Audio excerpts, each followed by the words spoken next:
I was sitting in the preschool pickup line with my 3-month-old asleep in his carrier when my mother-in-law took the phone from my husband. She said, cheerful as a hair appointment, "Oh, we did Christmas yesterday. Everybody was available."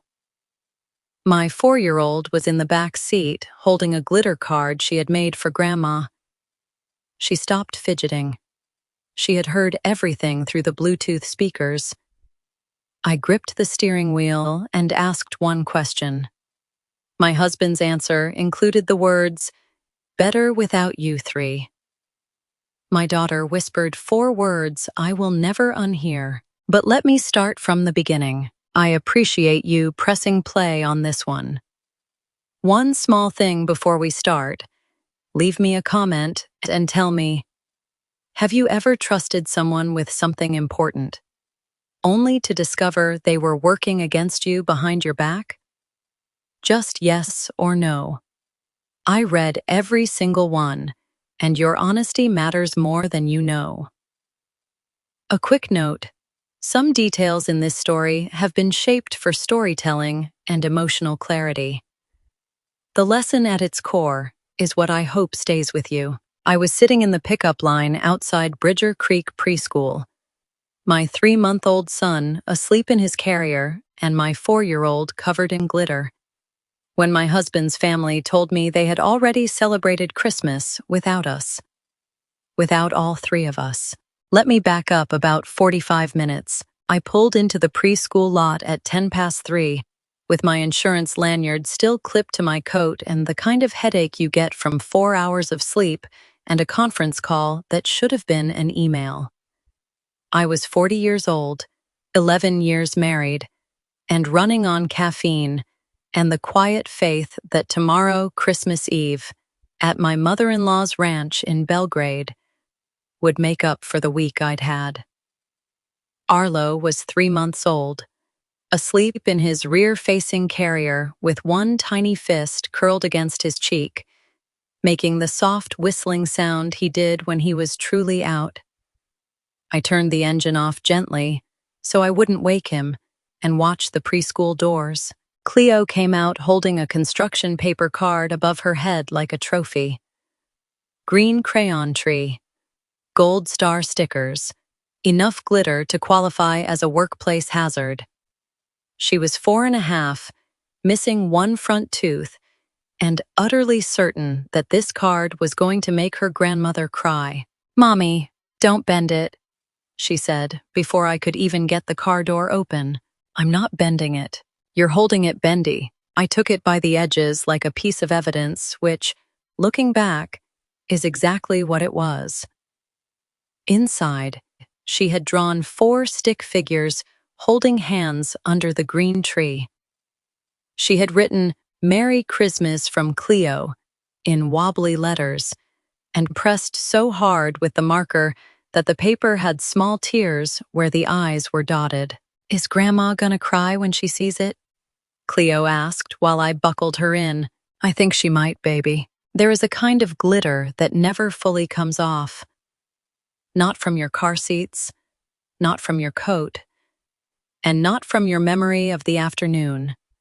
Everything changed. I pulled out of the lot and turned left onto Bridger Canyon Road. Snow was piled along the curbs in that gray-brown Montana way that makes December look tired instead of magical. Cleo was already asking if we could bring cookies tomorrow, if Grandma's dog would be there, if her cousin would let her ride the sled this time. I answered on autopilot, yes, probably. We'll ask nicely, while I thought about the one thing I still needed to confirm. What time we should arrive. I tapped Garrett's name on the Bluetooth. It rang once, twice, 3 times. On the 4th ring, he picked up, and behind his voice I could hear dishes clinking, a television playing low, and at least 2 other voices I couldn't quite place. Sounds from a room that felt full. "Hey," he said. Flat. Not cold, but flat, like a man who had just been handed something he didn't want to hold. "Hey." What time should we come over tomorrow? Your mom said noon last week, but I wasn't sure if that changed. Silence. Not phone glitch silence. Not thinking silence. The kind of silence that has a texture to it, like someone pressing a hand over a conversation happening 3 feet away. Garrett? He answered on the fourth ring. What I didn't know yet was that he was sitting in the room I had been erased from. Hold on, he said. I heard the phone muffle. A woman's voice, his mother's, said something short and decisive. Then the line unmuffled, and the voice that came through was not Garrett's. Margaux, honey, hi. Lorraine Sinclair, 72 years old, retired school board secretary, voice as cheerful and controlled as a woman confirming a hair appointment. Listen, I meant to call you earlier. Don't be upset. From the back seat, Cleo strained against her straps. Ask Daddy if Grandma will like my card. I held up one finger in the rearview mirror. Cleo slumped. Lorraine, what's going on? We're driving home right now. I just need the time for tomorrow. Oh, we did Christmas yesterday. Everybody was available, so we just went ahead. You know that half second where your brain actually laughs before it lets you feel the thing that's about to break you? That was this. My foot stayed on the gas. My hands stayed at 10 and 2. Arlo kept whistling softly in his sleep. The world kept moving at 35 miles an hour, while the sentence tried to find a place to land inside my skull. You did Christmas, I repeated. Yesterday. Garrett was here. Brennan and Tamara drove up from Livingston. My sister brought the cousins after dinner. Everyone was available, and the forecast looked iffy for the weekend, so we just said, why not? She listed the names like a guest register. Every person in that family. Every adult. Every child. Every cousin who drove up after dessert. Everyone except me, Cleo, and a 3-month-old baby who had never been to his first Christmas because his first Christmas had happened without him. Cleo's card sat in the passenger seat. Glitter caught the last of the afternoon light. Don't make this into something, honey. I asked my husband one question. The simplest question a wife can ask. And what he gave me back was a sentence I will hear for the rest of my life. Garrett was back on the line, breathing like a man who had just been handed a script he hadn't rehearsed. Why didn't anyone tell me? I said. I was still parked at the preschool. The engine was running. Arlo was asleep. Cleo had gone quiet in the back seat, the glitter card resting in her lap, like something she was suddenly unsure about. It wasn't planned, Garrett said. Mom called Tuesday and said Tamara's schedule shifted, and if we didn't do it then, there'd be tension about the timing. Tension. You know how it gets. No, I don't know how it gets. Explain it to me.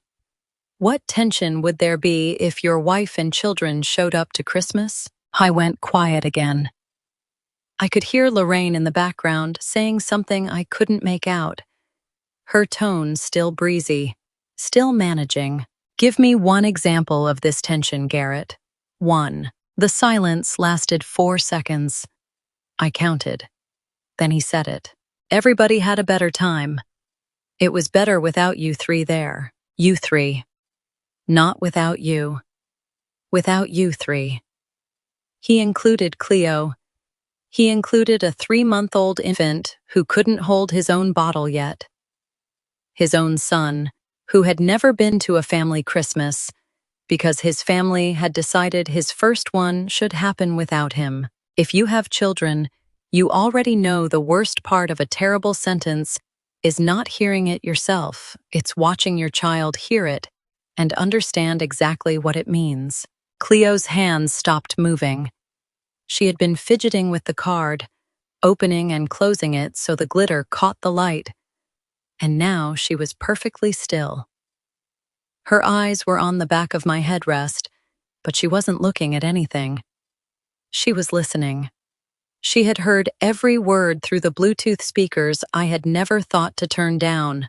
"Daddy didn't want me," she whispered.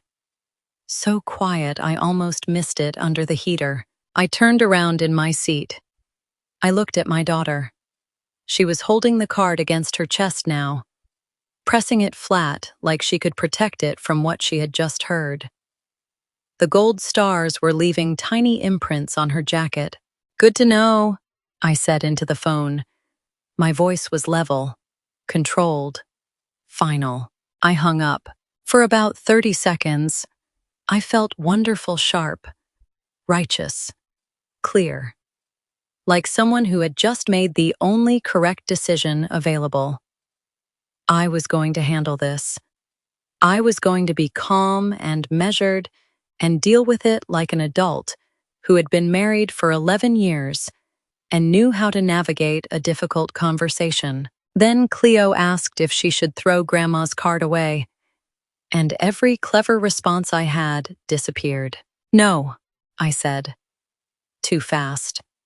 I turned all the way around in my seatbelt digging into my shoulder, and looked at her properly. Her lip was doing the thing it does when she's working very hard not to cry, pressed flat, pulled slightly to the left, chin dimpling. She was 4.5 years old, and she was trying to be brave about something no 4-year-old should ever have to be brave about. "You made that card because you love Grandma," I said. "That part belongs to you. What somebody else does doesn't change why you made it." She looked at the card, opened it, looked at the 4 stick figures holding hands, but she didn't want me. "Baby, you are wanted. You are wanted every single day.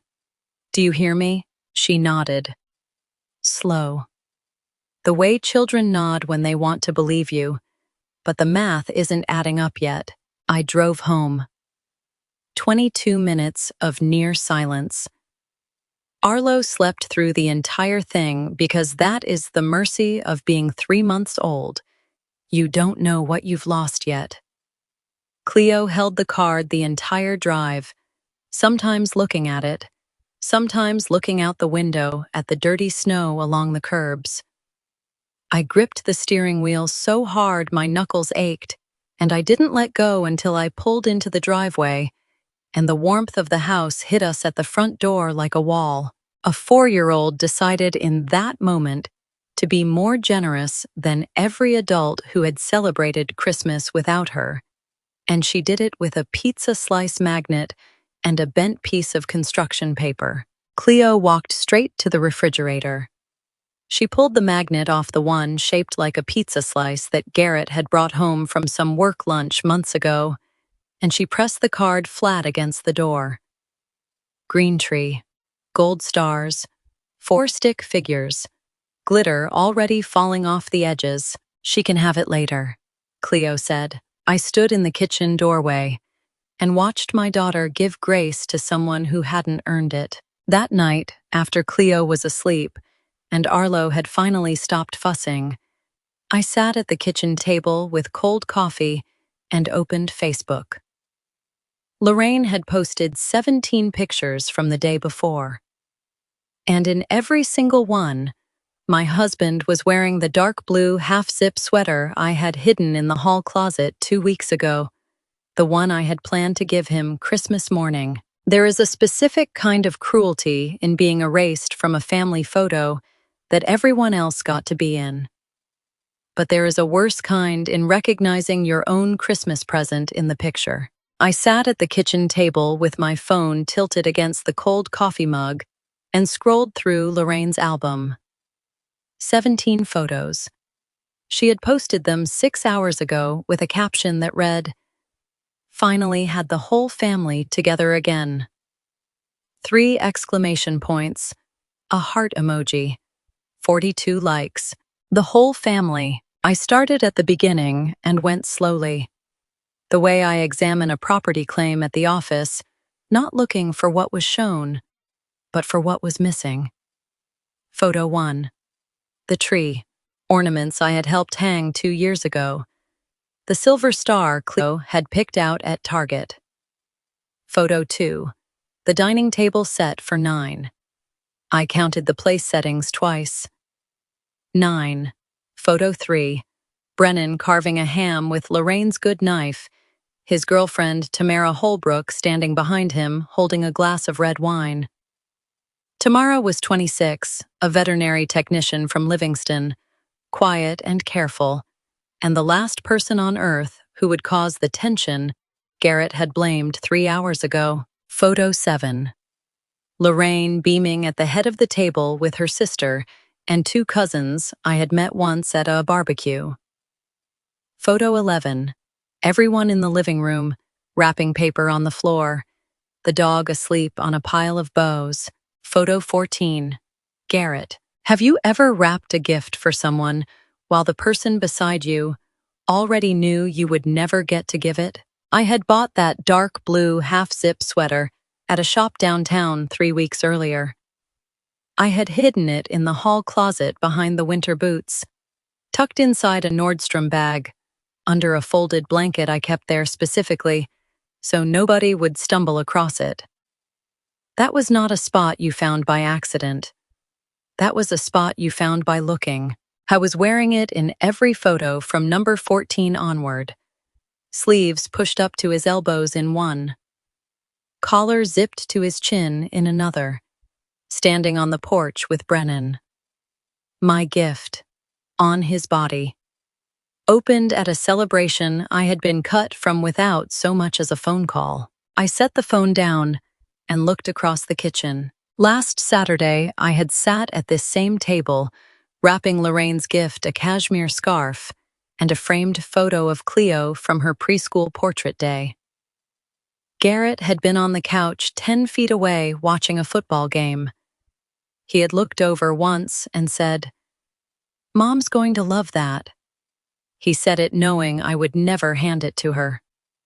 He said it the way you compliment someone's cooking when you have already eaten. I was reading those photos the way I read insurance claims at work, not looking for what was shown, but for what was missing.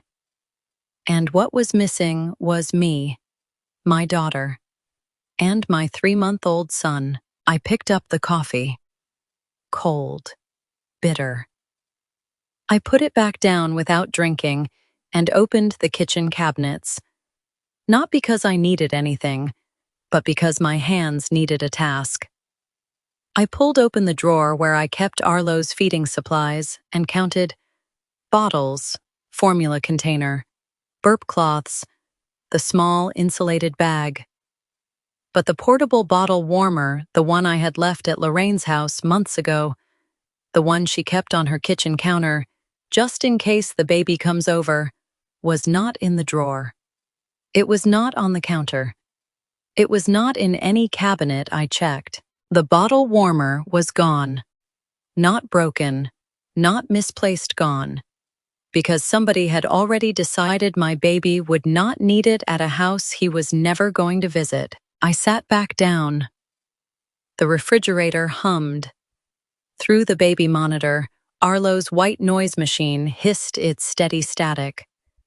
Cleo's card hung on the fridge behind me. 4 stick figures, fading glitter, a pizza slice magnet holding it in place. I could feel it there without looking. The way you feel a bruise without pressing it. I started writing a list on the back of a grocery receipt. Not because I was planning anything yet, because I needed to see the evidence in my own handwriting. Sweater. Taken from hall closet. Deliberately retrieved. Bottle warmer. Removed from Lorraine's house before the event. Christmas dinner. 9 place settings. None for me or the children. Timeline. Planned at least since Tuesday, possibly earlier. Garrett's knowledge. Confirmed. 5 items. 5 small facts that turned a scheduling mix-up into something architectural. This was not a last-minute decision. This was a building with a floor plan. I was reading the list for the 3rd time when the garage door groaned open. The sound came through the wall. First, that mechanical grinding I had heard 1,000 times before and never once dreaded. Then the side door from the mudroom. Keys dropped on the hook, boots on the mat, footsteps. Garrett walked into the kitchen doorway with his keys in one hand and that dark blue half-zip sweater still on his chest, my gift on his body, fresh from the celebration I had been erased from. He looked at my face, looked at the phone on the table, looked at the list on the receipt, and his opening line. The first thing my husband said to me after excluding his wife and children from Christmas was not an apology. Oh, come on. His first word to me after erasing his wife and 2 children from Christmas was not sorry. It was, oh, come on, spoken with the tired irritation of a man who had been caught leaving the toilet seat up. I did not stand. I did not raise my voice. I kept my hands flat on the kitchen table and let the grocery receipt with my list sit between us like a small deposition. Garrett dropped his keys into the ceramic bowl by the door, the same bowl Cleo had painted at a birthday party 2 years ago, pulled out the chair across from me, and sat down with the sigh of someone who believed this conversation was already unreasonable. Mom changed the date, he said. Brennan wanted Tamara there. It was easier to just do it Tuesday when everyone could make it. Everyone, I said. Everyone who was available. Your wife was available. Your daughter was available. Your 3-month-old son was available. He rubbed his face with both hands. Cold air was still clinging to his jacket from the garage, and I could smell it, that sharp December smell that had no business being inside my kitchen at this hour. It wasn't about you, he said. Then who was it about? I didn't want drama.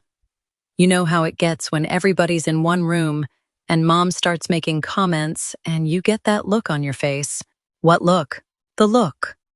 The one where you make sure everybody knows you're the responsible one. The one with the steady paycheck. You always have to remind everybody. I had learned something over 11 years of marriage. If someone throws out a vague accusation, sometimes the most powerful thing you can do is make them explain it, and then watch them fail. Give me one example, I said. One time I reminded anybody about my paycheck. The chair creaked.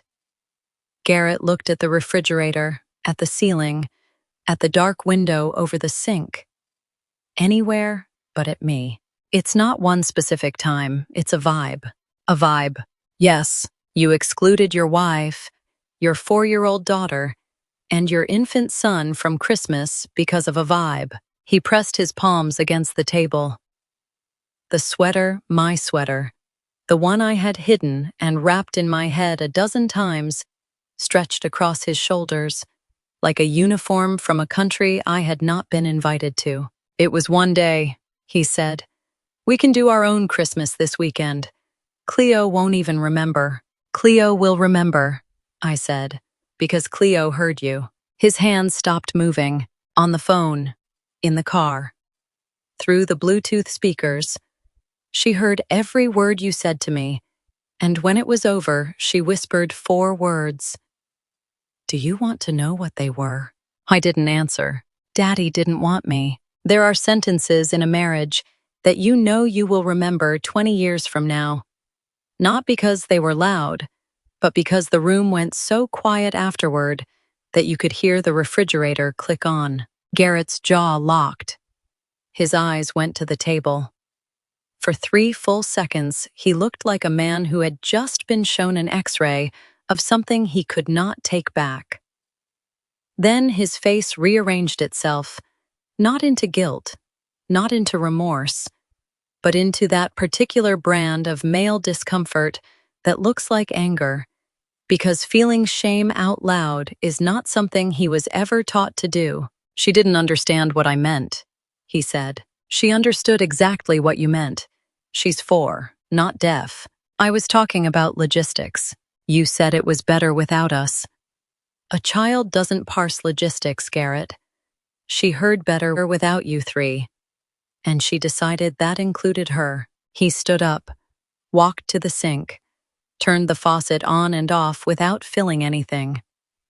A man looking for an exit in a room with no doors. I stayed seated. I was not finished. "Where is Arlo's bottle warmer?" I asked. He turned around. "What?" "The portable one. The one your mother kept at the ranch. It should be on that counter. It's not in the diaper bag. It's not in any drawer in this kitchen. Where is it?" How would I know where a bottle warmer is? Because your mother had it. And now it's gone.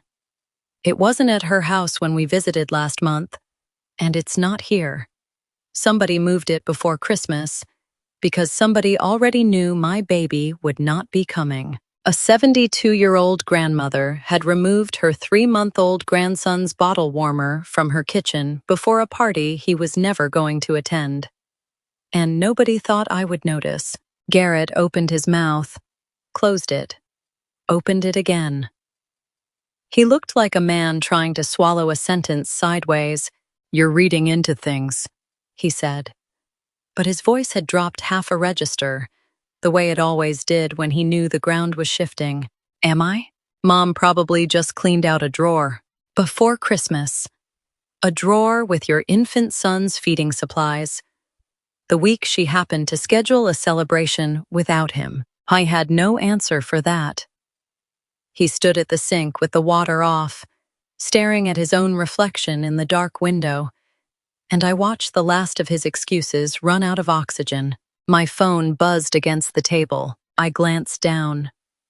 A text from Brennan Sinclair, Garrett's 29-year-old son from his first marriage.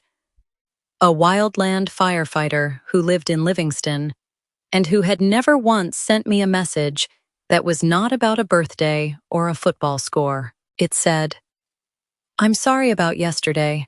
I thought you decided not to come. I thought you decided not to come." 7 words that told me my husband had not just excluded me from Christmas. He had rewritten the story so that I had excluded myself. I stared at the text. Garrett was still at the sink, watching me sideways, and I could feel him trying to read the screen from across the kitchen. I angled it away and typed back 3 words. "Who told you that?" Brennan's reply came in under a minute. "Dad." Then a second message, almost immediately. "He said you wouldn't come if Mom was there." I looked up at Garrett. He was gripping the edge of the counter with both hands now, and something in his posture told me he already knew who I was texting. I did not give him the satisfaction of asking permission. I pressed the call button. Brennan Sinclair picked up on the second ring. He was 29, Garrett's son from his first marriage. A wildland firefighter who lived in Livingston with Tamara and who had never once called me about anything that was not a birthday or a football score. His voice was low and careful, the way people sound when they know they are about to deliver information that will cost someone something. "I shouldn't have texted," he said. "Yes, you should have. Tell me exactly what your father said." I exhaled. I heard Tamara say something in the background, something short, encouraging, and then Brennan told me everything. Garrett had told the family I refused to attend. He said I had a problem with Tamara being there, that I thought Cleo and Arlo were too young to sit through a full dinner, and that I had made my choice. He told everyone not to contact me about it, not to call, not to text. He said he didn't want people turning it into a whole thing. Nobody had forgotten to tell me. They had been specifically told not to. "Did anyone ask about Cleo?" I said. "Tamara did." Brennan paused. "Dad said you thought the kids were too young to care." I closed my eyes. My 4-year-old daughter, who had spent that same afternoon making a glitter card for a grandmother who was at that very moment eating ham with the rest of the family. Too young to care. The words sat in my stomach like something swallowed whole. "Brennan, when did your dad first talk to you about moving the date?" A pause. Longer this time. Be honest with me, I said. It wasn't last minute. His voice dropped even lower. Dad called me over a week before, asked me to keep the 20-second open, said it would be easier if we just did it without he didn't finish the sentence. But I knew what he meant. Over a week. Not a scheduling mix-up. Not Lorraine's impulsive decision. Not a snowstorm or a shifted work schedule. My husband had called his adult son more than 7 days before Christmas and asked him to block out a date for a celebration that would happen without his wife and 2 youngest children. He had planned it the way you plan a surprise party, except the surprise was that I would not be there. He planned it, Brennan said, voice flat. Not a question. A verdict from the one person in that family who still had the decency to say it plainly. I thanked him. He said he was sorry. I believed him. I hung up. Garrett had gone upstairs at some point during the call. I hadn't noticed when. The kitchen was empty. The stale coffee was still on the table. Cleo's card was still on the fridge. The house was so quiet, I could hear Arlo's white noise machine hissing through the baby monitor on the counter. I did not go upstairs. I did not wake him. I did not demand a midnight reckoning on the night before Christmas Eve, because I had learned something in 11 years of marriage and 14 years in commercial insurance. The truth is not in the argument. The truth is in the paperwork. Your mind does a strange thing when the real problem is too big to face. It picks a smaller one, like a fallen stocking hook on the mantel, and stares at it as if solving that will fix everything. I sat on the couch and looked at that brass hook lying on the hearth tile for what felt like an hour. One of Cleo's stockings had come down with it and was crumpled on the floor, like a small deflated promise. I barely slept. Every time I closed my eyes, I heard Brennan's voice saying, "Over a week," and Garrett's voice saying, "It was better," and Cleo's voice saying the thing I would never unhear. By 6:30 on Christmas Eve morning, I was downstairs with black coffee, the bitter first sip coating my tongue like a warning. The house was still dark. Garrett was still asleep. The stocking hook was still on the floor where I had left it, because picking it up felt like agreeing that things were fine. I could have gone upstairs and started the war.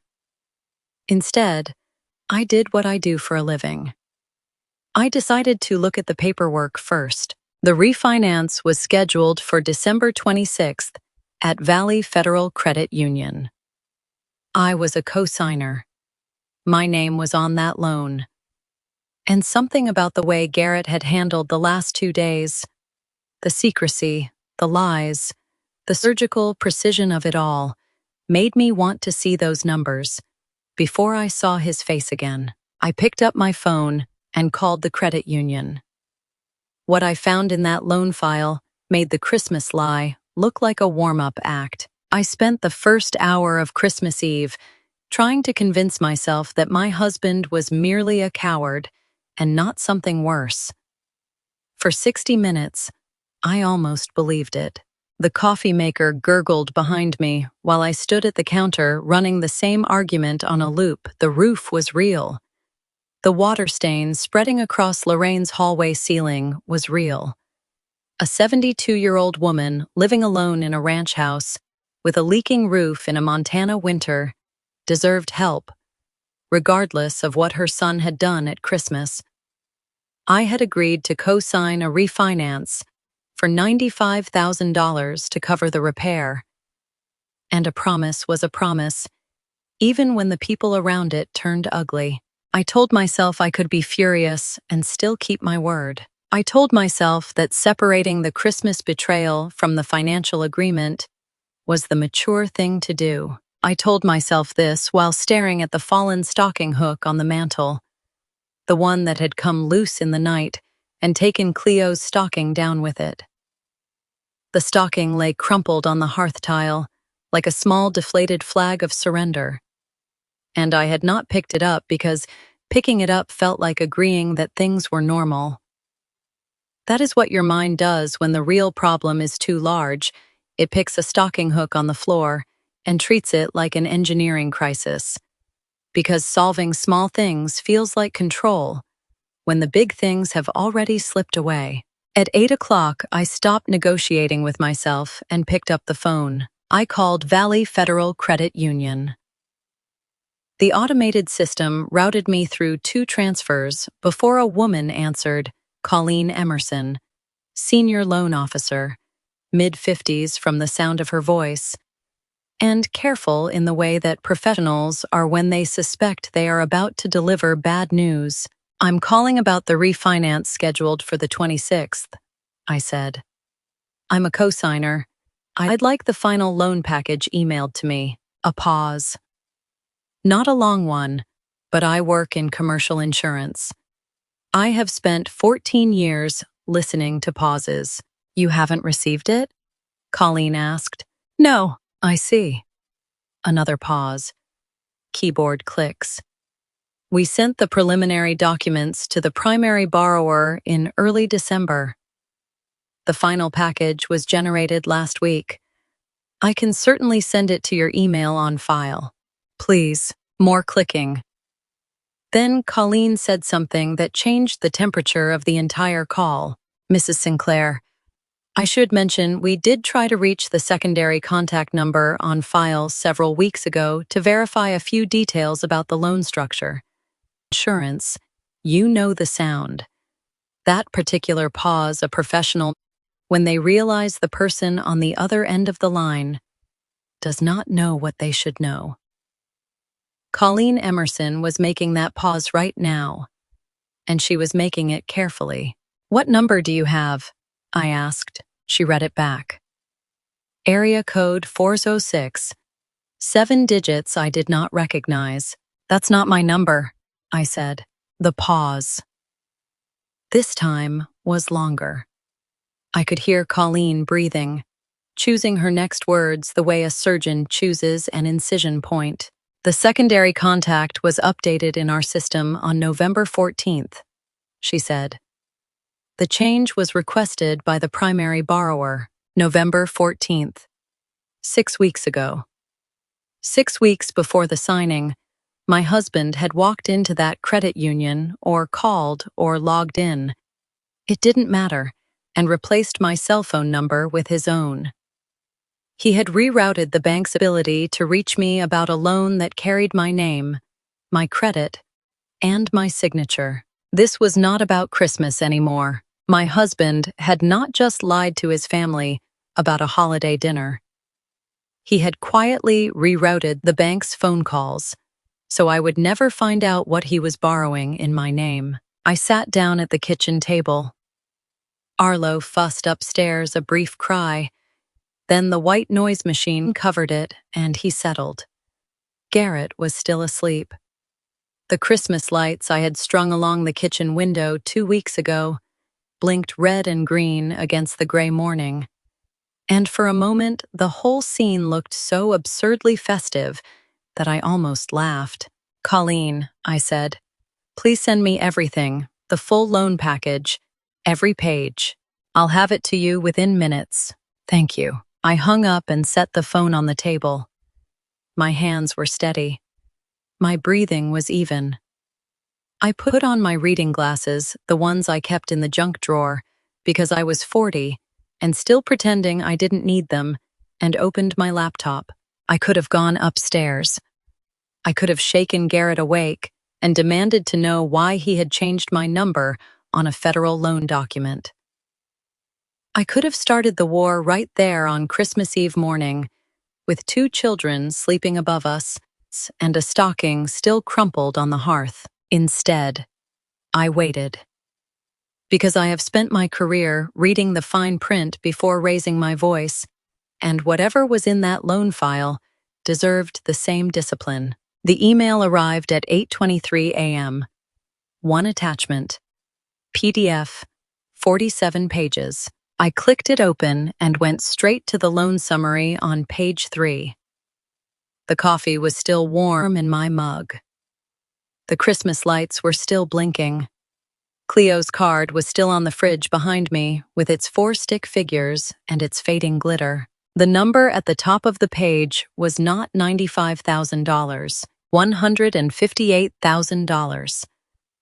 I read the number, scrolled away, scrolled back, and read it again, as if approaching it from a different direction might make it shrink. It did not shrink. The figure sat at the top of page 3 in clean black type, right next to the words total loan amount and directly above my name. My name. My credit score. My signature line, still blank, waiting for me on the 26th, like a trapdoor dressed up as paperwork. I had agreed to co-sign for $95,000. That was the number Garrett and I had discussed at the kitchen table 2 months ago. That was the number I had built into my budget. That was the number I had said yes to, because Lorraine's roof was leaking, and the water stain in her hallway ceiling was spreading, and a 72-year-old woman alone in a ranch house in Belgrade deserved a dry winter. $63,000 had appeared from nowhere. I started going through the document, the way I go through commercial property claims at work, not looking for what added up, but for the line where someone had decided the math did not need to make sense because nobody was supposed to check. Mortgage payoff, $41,000. Credit card consolidation, $52,000, spread across 3 accounts I had never seen statements for. Roof repair estimate, $24,000 from a contractor in Belgrade. Closing costs and fees, roughly $9,000. I added the numbers on my phone calculator, checked them twice, and came up short. The itemized total did not reach the figure at the top.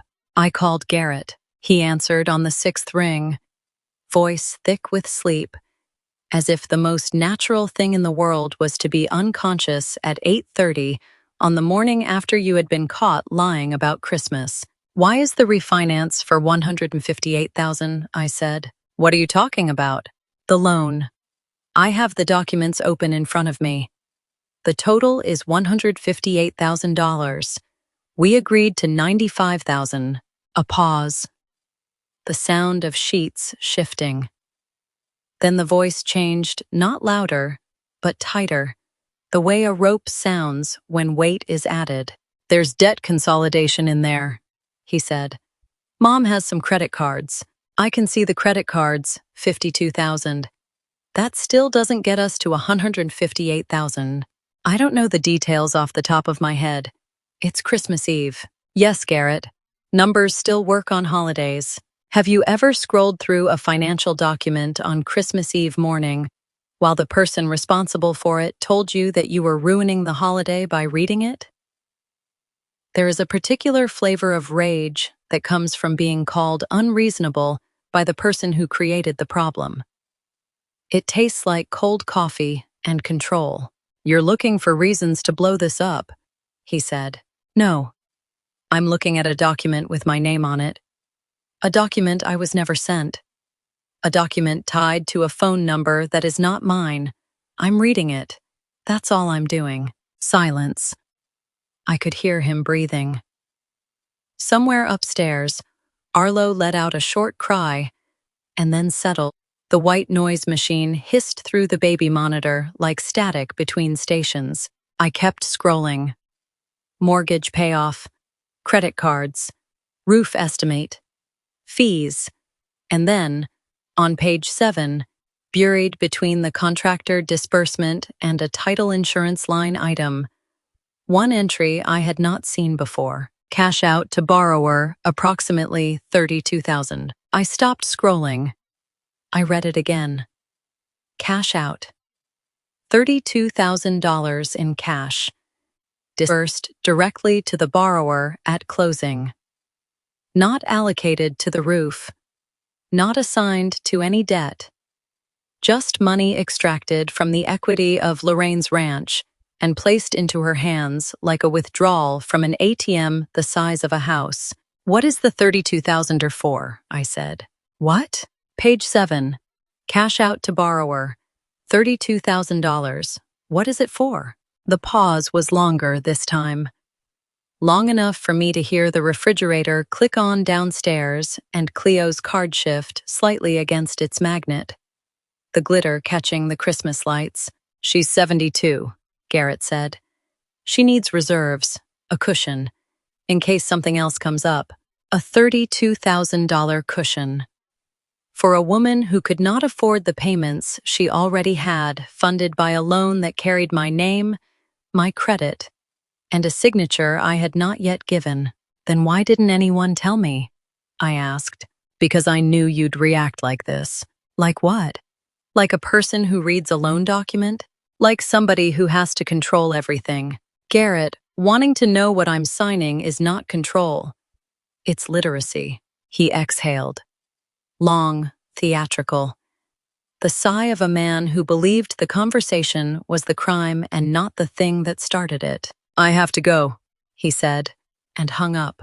I sat at the kitchen table with the laptop open, the PDF still glowing, the Christmas lights still blinking behind me like a punchline nobody had asked for. $158,000. A changed phone number. A fabricated story about why I did not attend Christmas. And now $32,000 in cash that nobody could explain without using the word cushion, like it meant something. I closed the laptop. I took off my reading glasses. I finished the cold coffee in one long swallow. Then I did what I should have done before I ever agreed to help with a single shingle. I called a lawyer. Have you ever needed someone outside your own family to say one plain sentence before you could trust what you already knew? I found Roxanne Prescott's number in my phone contacts under a note that said, Alicia's divorce attorney, good. My coworker Alicia had recommended her 2 years ago during a lunch break. The way women share certain names quietly, practically, just in case. I had never called. I called now. Roxanne picked up 20 minutes later. I could hear a stand mixer running behind her voice, and she apologized with the easy warmth of a woman who had fielded calls like mine before. I'm technically in my kitchen making pie, she said. So if you hear flour hitting a counter, that's why. Tell me what's happening. Roxanne Prescott was a family law attorney in her late 50s who had practiced in Gallatin County for over 20 years. She listened the way good lawyers listen without interrupting, without gasping, without the performative shock that people offer when they want you to know they care. I gave her the short version. The secret Christmas. The lie Garrett told the family. The refinance that was supposed to be $95,000 and turned out to be something else entirely. The cash outline that nobody could explain. She asked 3 questions. Have you signed anything? No. Have you authorized any disbursement or moved money from joint accounts? No. Good. Don't. Don't empty accounts. Don't hide assets. Don't change locks. And do not sign debt you don't understand because you feel guilty about a roof. Then she said the sentence. I wrote down on the back of the same grocery receipt where I had cataloged the evidence the night before. Declining to borrow $158,000 for someone else is not revenge. It's a financial decision. I wrote that sentence down, not because it was profound, but because I needed someone outside the family to say it plainly, before I could stop feeling like a monster for thinking it.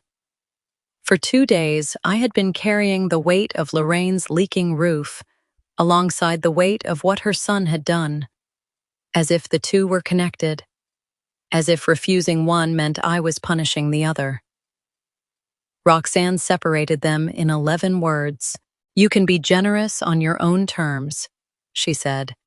But generosity does not require you to co-sign a loan you were deliberately kept from reading. That's not generosity. That's being used.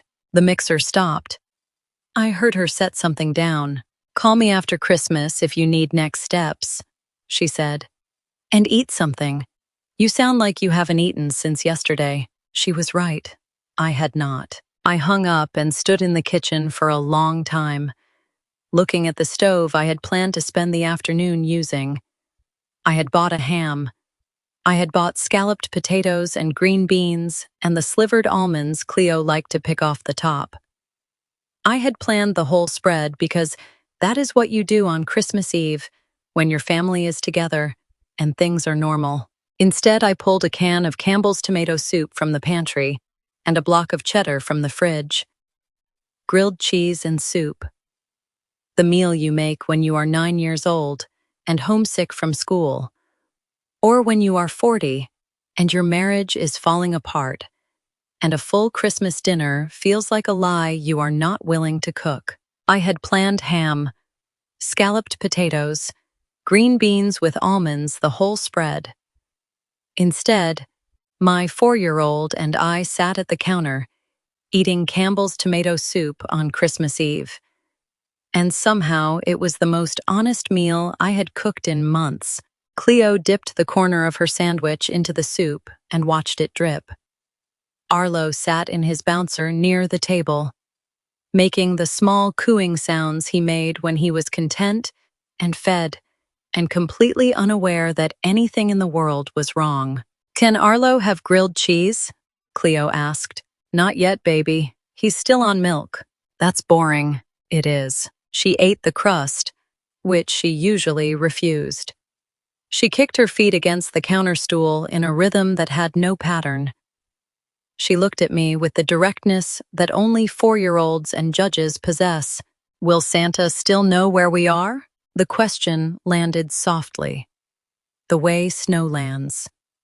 She was not asking about Santa. She was asking if the world still worked, if the rules still applied, if someone out there was keeping track of who had been good and who deserved something under the tree. "Santa has GPS now," I said. "He's fine." Cleo nodded like this made perfect sense. For about 45 minutes, my kitchen was just a kitchen again. Not a courtroom, not an accountant's office, not a place where you discover what your marriage actually looks like when someone pulls the curtain back. Just a woman and her daughter eating soup, while the world outside stayed cold, and the man upstairs stayed silent, and the problems on the laptop stayed closed. The 45 minutes ended at 7 o'clock. My phone rang. Brennan's name appeared on the screen. I stepped into the hallway so Cleo would not hear and answered. His voice was low. The kind of low people use when they are standing in someone else's house and do not want to be overheard. "I was helping Grandma sort paperwork," he said. "I found something. I'm going to send you a picture. Don't let Dad see it." Brennan said he would send me a picture, and I should sit down before I opened it. Unnecessary advice. I had been sitting at this kitchen table for 10 hours, and I was starting to think I might never stand up again. The photo arrived with a soft ping. I opened it. It was a screenshot of a printed email, not forwarded, not digital, but physically printed on paper and photographed with Brennan's phone. The sender was a real estate agent at a brokerage in Scottsdale, Arizona.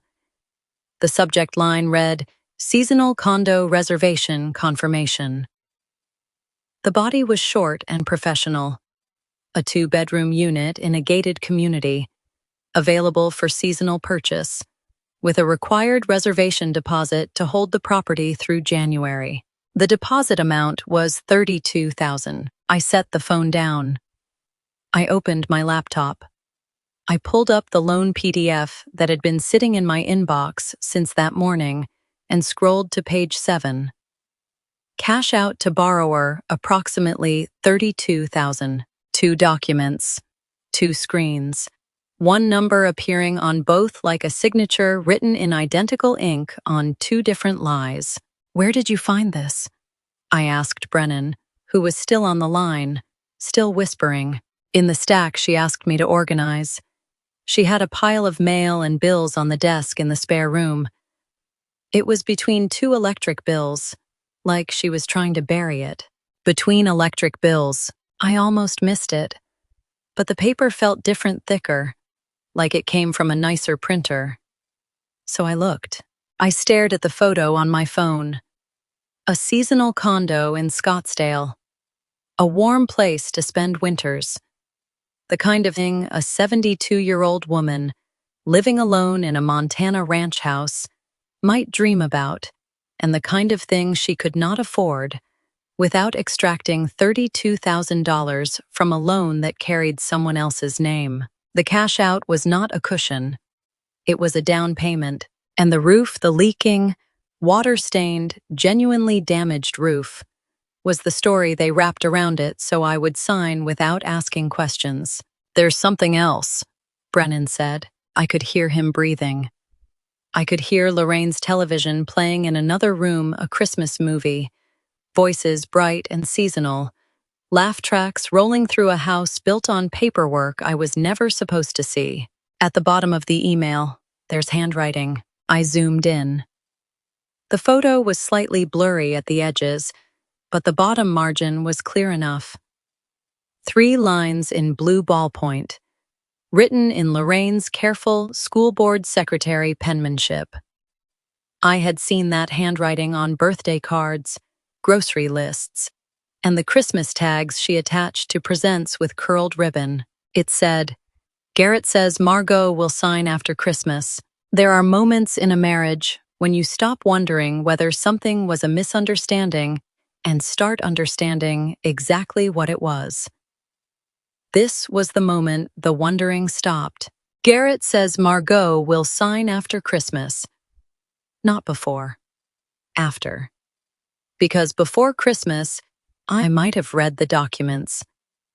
Before Christmas, I might have asked about the extra $63,000. Before Christmas, I might have noticed the cash out line and the changed phone number, and the deposit that matched it dollar for dollar. So they did Christmas without me, first gave me the holiday betrayal, the emotional gut punch, the cruelty of exclusion, and then planned to sit me down 2 days later at a signing table where I would be so focused on holding my family together that I would not look at the numbers. The secret Christmas was not just a slight. It was a distraction. I read the note 3 more times. I read it until the words stopped looking like words and started looking like evidence. Then I set the phone beside the laptop and looked at both screens together. The loan summary on the left, the Scottsdale email on the right. Christmas lights blinking in the window behind both of them, like a joke nobody had written on purpose. Somewhere between those two screens, my marriage had become a document I no longer recognized. "Thank you, Brennan," I said. "Are you okay?"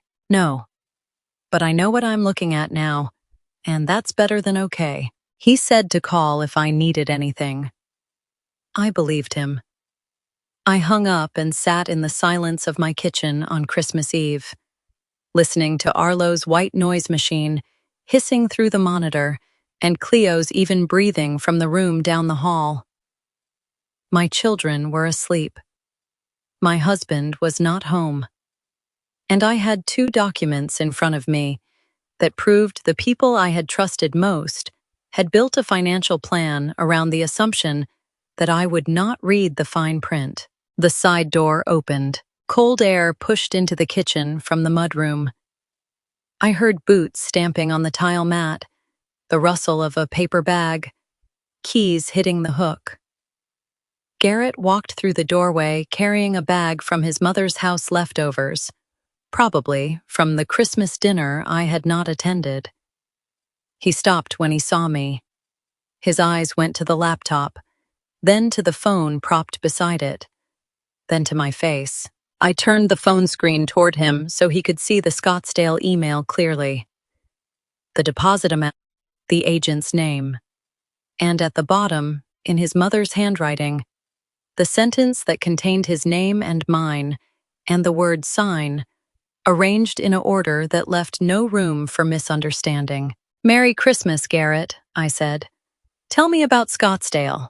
Garrett stood in the kitchen doorway with snow melting off his boots and a paper bag from his mother's house in his hand. And the first thing he said about a $32,000 secret was not an apology. It was not an explanation. It was, "Brennan sent you that? Not what is it? Not let me explain. Who told you?" He set the bag on the counter without looking at it. Something inside smelled like casserole leftovers from a gathering I had not attended. Cooling in a kitchen I was no longer sure I recognized.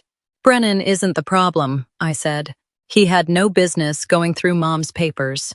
She asked him to organize them. He was helping. That's private financial information. So is a loan with my name on it. And yet here we are." Garrett's jaw worked. He stayed standing, one hand on the counter, the other hanging at his side like he was waiting for a door to appear in the wall behind him. Snow puddles were forming under his boots on the tile. The kitchen clock ticked in the silence between us, measuring the space where an honest answer should have been. "Okay," I said. "Let's pretend Brennan committed the great Christmas Eve filing cabinet crime. Let's say he violated the sacred privacy of your mother's electric bill pile. Now tell me about Scottsdale." Watching Garrett deflect was like watching a man rearrange deck chairs while the ship listed. He kept looking for someone else to blame, while the water rose around his ankles. "It's not what you think," he said.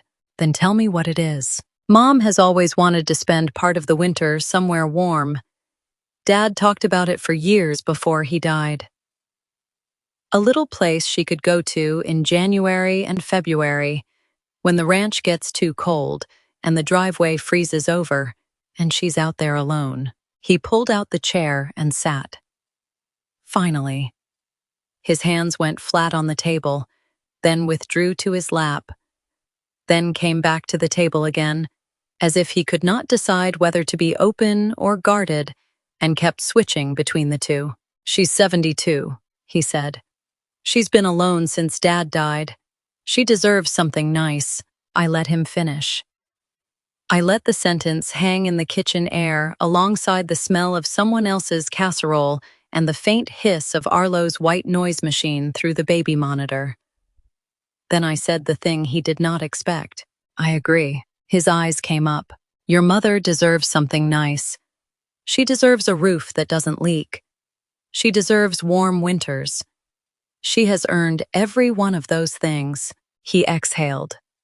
A flicker of relief crossed his face, the kind of relief a man shows when he thinks the argument is ending. "She does not deserve to borrow money using my credit without telling me." The relief disappeared. There is a particular kind of argument where the person across from you keeps explaining why they did it instead of admitting what they did.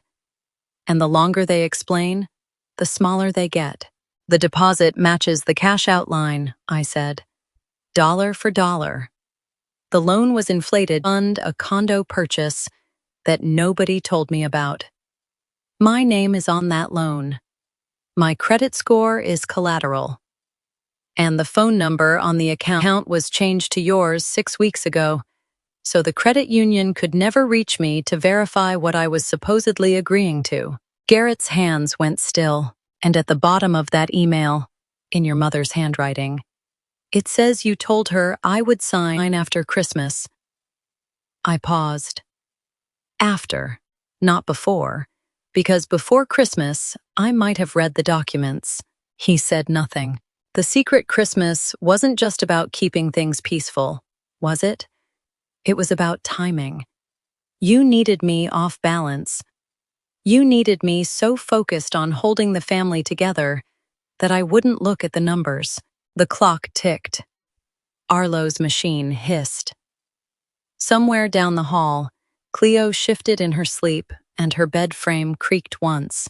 Garrett, I have asked you the same question 3 different ways in the past 2 days, and you have answered with everything except the truth. So I'm going to ask it one more time, and this time, I need the real answer. I leaned forward. Why didn't you tell me? He looked at the table. He looked at his hands. He looked at the paper bag on the counter as if it might rescue him. Snow had melted completely under his boots, and the puddle was creeping toward the edge of the mat. Then he looked at me. No complicated explanation. No misunderstanding. No scheduling mix-up or vibe, or tension, or last-minute decision. Just the truth. Standing naked in the kitchen on Christmas Eve. Because you would have said no. 5 words. The most honest sentence my husband had spoken in 2 days, and possibly in years. They did not ask for forgiveness. They did not attempt to reframe. They simply admitted what every lie, every deflection, every changed phone number, and fabricated refusal had been designed to avoid. They knew I would refuse, and they planned to take the money anyway. The kitchen went quiet. Garrett sat across from me with nothing left to say, and for a moment, I thought maybe I had finally reached the bottom of it, the lie, the loan, the condo, the admission. Maybe this was the floor. Then he said something I did not expect. You have no idea what this has been like for me. I had prepared myself for more lies, more deflections, more blame. What I had not prepared for was the possibility that underneath all of it, my husband was simply ashamed of being married to me. Garrett rubbed both hands over his face and kept them there for a moment, like a man trying to hold his own skull together. When he dropped them, something had changed. The defensiveness was gone. What replaced it was worse.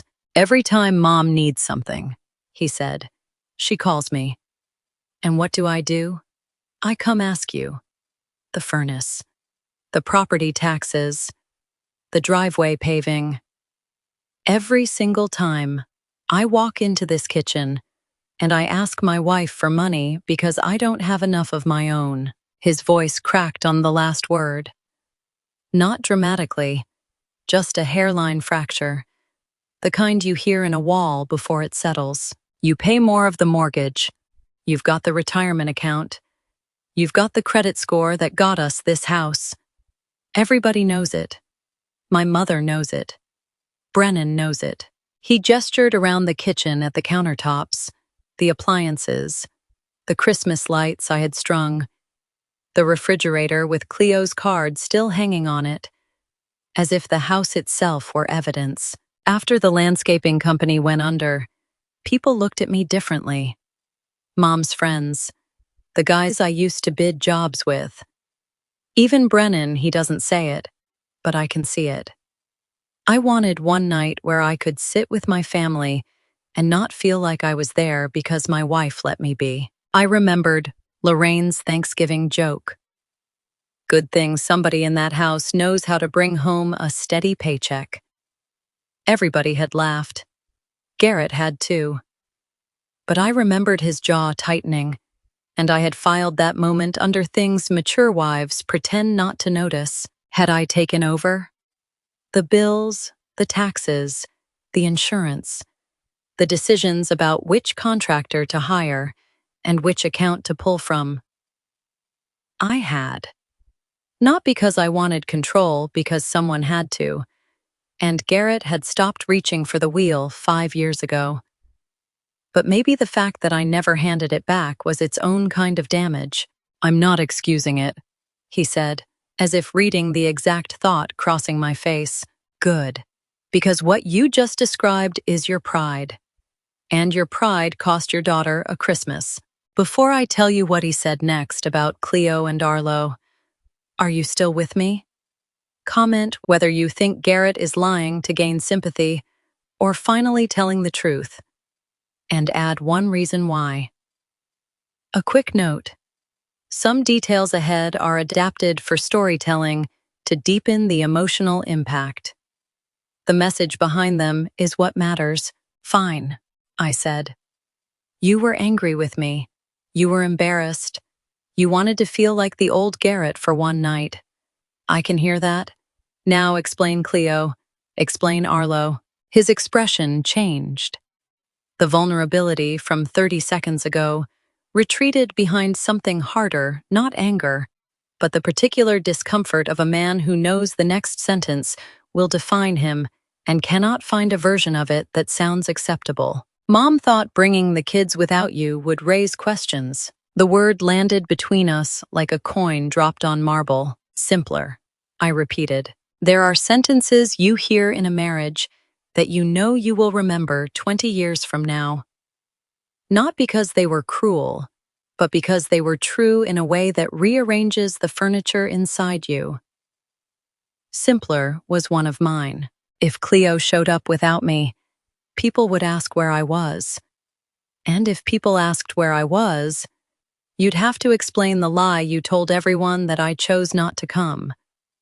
So it was simpler to leave a 4-year-old and a 3-month-old at home. That's not what I meant. That is exactly what you meant. You left your children out because including them would have made your lie harder to sustain. They weren't punished, Garrett. They were subtracted. They were math. He looked toward the dark hallway where Cleo's room was. His jaw worked. His eyes were wet, but nothing fell. I didn't think of it like that, he said. I know, and that's the problem. I had not thought about it enough.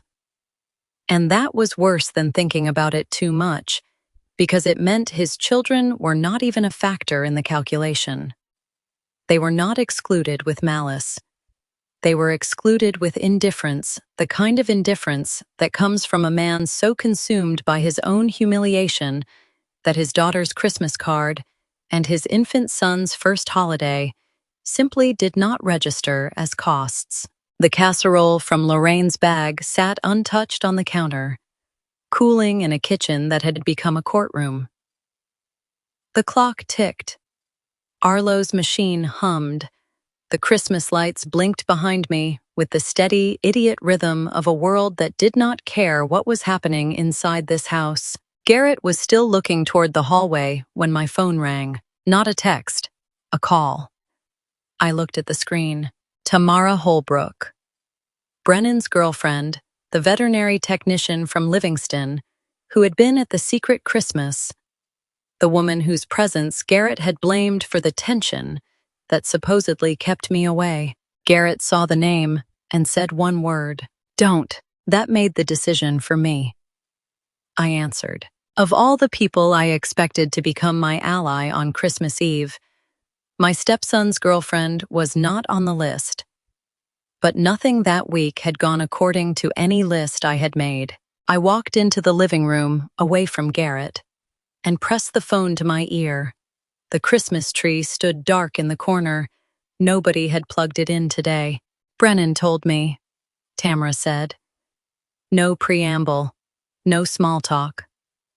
Tamara Holbrook was 26, a veterinary technician in Livingston, and Brennan's girlfriend.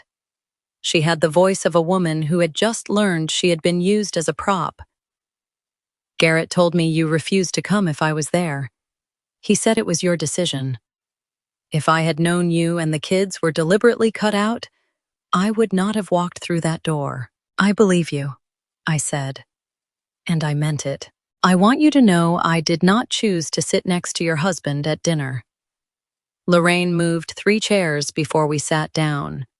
She rearranged the whole table. We both laughed. It came out before either of us could stop it short, bewildered. The kind of laugh 2 women share when they realize they have been played by the same person using the same playbook. Good, I said. Because I was starting to think 11 years of divorce had gone very badly. 11 years of carefully managed suspicion between Tamara and me collapsed in a single phone call. Lorraine had built a wall between us out of nothing but implication. A comment here about Tamara being difficult. A remark there about how some people never quite move on. And it turned out the mortar was made of the same lies she told everyone else. We had never been rivals. We had been two women kept just suspicious enough of each other to prevent us from ever comparing notes. Tamara told me Brennan was upset. She said he had not slept well and had spent the afternoon going through more of Lorraine's paperwork, making sure nothing else was buried. She said she was sorry about Cleo. I said I knew. We hung up the way people do when there is nothing left to say, but neither person wants to be the one to stop talking first. 10 minutes later, my phone rang again. Lorraine did not bother with hello. She had skipped past pleasantries the way a woman skips past terms and conditions. She was already at the part where she told you what you owed her. "You are not going to leave me with a leaking roof over Christmas nonsense," she said. I paced the living room. The cold air from Garrett's entrance still hung in the house. The untouched casserole bag sat on the kitchen counter, like evidence from a crime scene nobody had bothered to clean up. "This isn't about the roof, Lorraine. It certainly is to me. You gave your word about that refinance, and I expect you to honor it. I gave my word about shingles. Nobody mentioned palm trees." The silence that followed was the kind Lorraine used when she was recalculating, not reconsidering, just rerouting to a different pressure point. "I will contribute directly toward the roof repair we originally discussed," I said. "The amount we agreed on, paid to the contractor, not through a refinance. I will not sign a loan for $158,000, and I will not finance a seasonal condo in Arizona. You don't know what you're talking about. I have the email, Lorraine. I have the deposit amount, and I have your handwriting at the bottom telling the agent exactly when I would sign." A pause, shorter than I expected. Lorraine Sinclair was not a woman who stayed surprised for long. "Thursday," she said. Her voice had gone flat and administrative, the voice of a retired school board secretary who had spent 30 years running meetings. "We will settle this at the credit union. Garrett, Brennan, you, and me. In front of the loan officer. Then everybody can see exactly what kind of person you are being." "Fine, fine." She hung up without saying goodbye. I stood in the dark living room, with the phone still warm against my ear, and my hand gripping the banister at the bottom of the stairs. She wanted Thursday. She wanted witnesses. She wanted everybody in one room so she could perform the role of the wronged grandmother, whose roof was being held hostage by an ungrateful daughter-in-law. She had no idea what I would bring to that table. I looked toward the kitchen. Garrett was sitting exactly where I had left him, hands flat on the table, staring at the spot where the casserole bag had been. He had not moved. He had not intervened.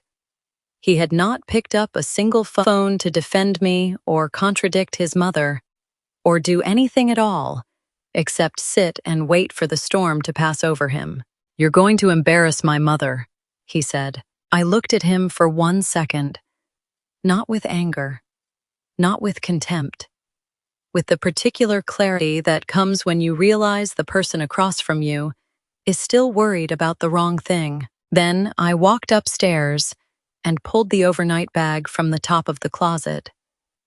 I unzipped it on the bed and stood there for a moment, listening to Cleo's breathing from the next room and Arlo's white noise machine humming its steady nothing. I was done talking for the night. I was not done deciding. Leaving your husband on Christmas Eve does not feel the way people imagine it.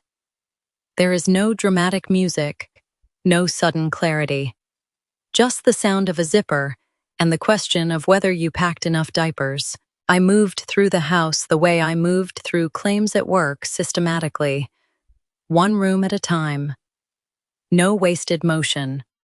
my pajamas, toiletries, 3 days of clothes folded flat so they would fit. Then Cleo's room leggings, shirts, the fleece she liked with the hood. Then Arlo's changing table onesies, formula, the backup pacifier, a sleeve of diapers. Garrett followed me. He stood in each doorway I passed through, not blocking, not helping, just occupying space. The way a man does when he knows that touching anything right now would be the wrong move. But standing still feels like drowning. I opened Cleo's door, expecting to find her asleep.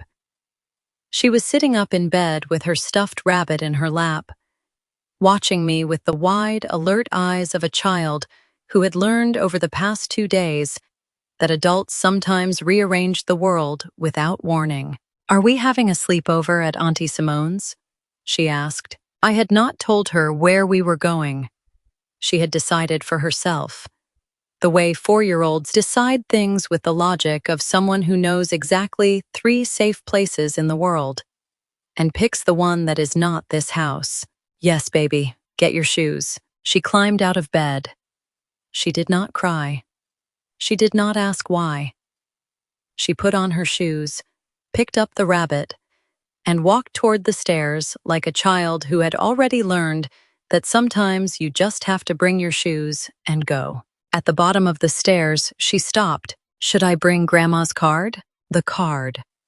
The glitter card from the preschool. The one with 4 stick figures and a crooked green tree. The one she had pressed onto the refrigerator with a pizza slice magnet 2 days ago, because Grandma could have it later. It was still there, still fading, still waiting. I paused with the bag over my shoulder. "Yes," I said. "Bring it."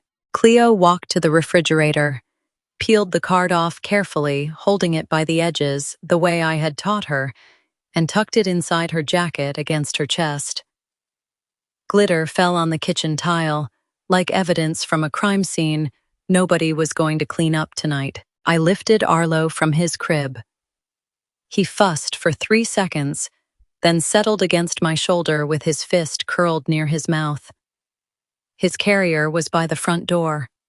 I buckled him in with one hand while holding the overnight bag with the other. And for a moment, the mechanical repetition of snapping buckles and adjusting straps felt like the sanest thing I had done in 48 hours. Garrett appeared in the bedroom doorway upstairs. I could see him from the foyer, standing at the top of the stairs with one hand on the railing, and I knew the question was coming before he opened his mouth. "Are you leaving me?" There had been a time when that question would have pulled me straight into problem-solving mode. Find the counselor. Make the appointment. Explain things to Lorraine.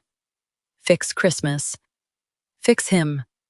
Fix everything so that nobody had to sit in the discomfort of what they had done.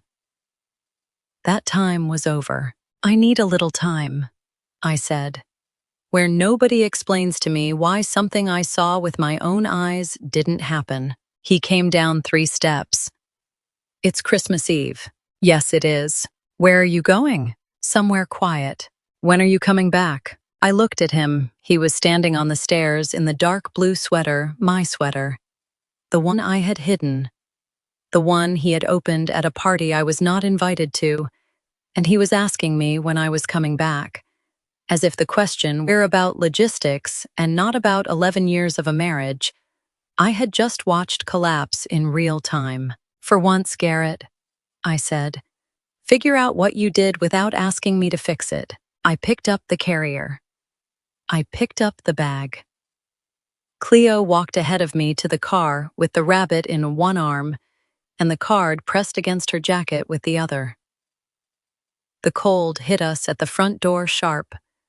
December Montana cold that filled your lungs and made your eyes water before you could decide whether you were crying or not.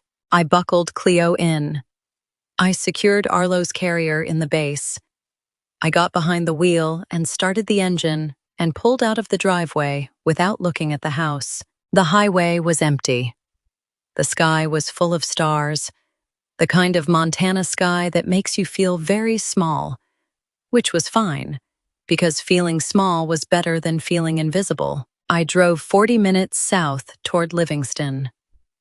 Simone Gallagher, my best friend since college, had answered my call on the first ring and said 3 words. Doors unlocked. Come. I had not explained anything yet. She had not asked. Cleo fell asleep before we hit the Livingston exit, the stuffed rabbit tucked under her chin, and the Christmas card, pressed flat against her chest like something worth protecting. Arlo slept in his carrier behind me, breathing the soft whistle I had memorized in his first week of life. I had not cried yet. I was saving it for after they were both asleep in Simone's guest room, where nobody would hear it, and nobody would try to explain it away. I did cry that night. Quietly, in Simone's bathroom, with the door locked and the faucet running. The way mothers cry when they do not want their children to learn that the world can do this to you. Then I washed my face, turned off the water, and went back to the guest room, where Cleo had spread herself across 3/4 of the twin bed, and Arlo was due to wake in 40 minutes. Simone Gallagher was my best friend since college, 41, a high school art teacher in Livingston who lived alone in a small bungalow with floral wallpaper from the 90s and a ceiling fan that clicked every 4th rotation. She had opened the door at 11 on Christmas Eve night, barefoot, and without a single question. She had taken Arlo from my arms, pointed me toward the guest room, and said nothing until morning. On Christmas Day, she made coffee, held the baby, and asked one question. What do you need? Not what happened. Not are you okay. Not have you talked to Garrett. Just, what do you need? It was the first time in 3 days someone had asked me that, instead of telling me what I should feel about what they had done. Simone's guest room was 9 feet by 11, with a twin bed, a dresser that smelled like cedar, and a window that looked out at a yard full of frozen grass. It was the safest place I had been in 3 days.